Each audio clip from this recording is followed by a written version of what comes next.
मार्गदर्शन जीवन में कैसे प्राप्त करें? गुरु किसे बनाएं? मुक्ति का रास्ता क्या है? भगवान। गुरु भगवान है, भगवान ही गुरु है। शास्त्रों का स्वाध्याय करो, संतों की वाणी सुनो, उसके अनुसार चलो, भगवान को गुरु मानो, सही रास्ता मिल जाएगा। भगवान ही गुरु है, गुरु ही भगवान है।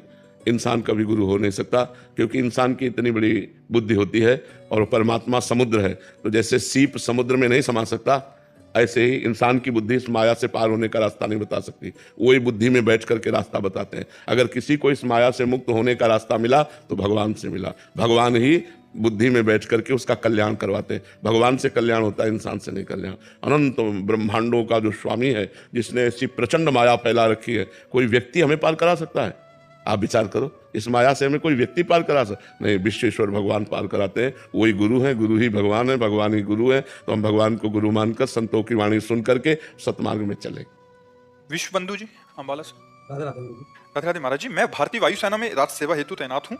मैं राष्ट्र सेवा के कर्म को धर्म मानकर पूर्ण निष्ठा से सेवा करता हूँ, पर पूजा पाठ और नाम जप इतना समय नहीं दे पाता। ऐसे में कर्म योग से प्रभु की प्राप्ति। हाँ, पर नाम जप जरूर चलना चाहिए। नाम जप में कोई बाधा नहीं है, नाम जप में कोई बाहरी जरूरत भी नहीं है। आप जूता पहने हो तो, आप शौचालय में हो तो, आपका खान पान जैसे भी चल रहा है वैसे चलाओ, नाम जप करते रहो। राधा राधा, कृष्ण कृष्ण, राम राम, हरि हरि, जो नाम प्रिय हो, क्योंकि नाम से सदगति प्राप्त होती है। पूजा पाठ तो समय है तो कर लीजिए, नहीं तो पूजा ही है। हम ज़्यादा इस पक्ष को पुष्ट नहीं करते कि आप 1 घंटा बैठ करके आरती पूजा करें। आप ड्यूटी में तैनात हैं, अपनी ड्यूटी में जाइए, जो समय मिले उसमें। तो जो मनोरंजन में संसार में लगाते हो वो भगवान में लगा दो, अच्छा है। लेकिन सबसे बड़ी पूजा है कर्तव्य का पालन करना, और वो पूजा भागवतिक हो जाए, भगवान को समर्पित हो जाए। इसलिए नाम जप जरूरी है। उठते बैठते चलते फिरते नाम जप करने में क्या जाता है?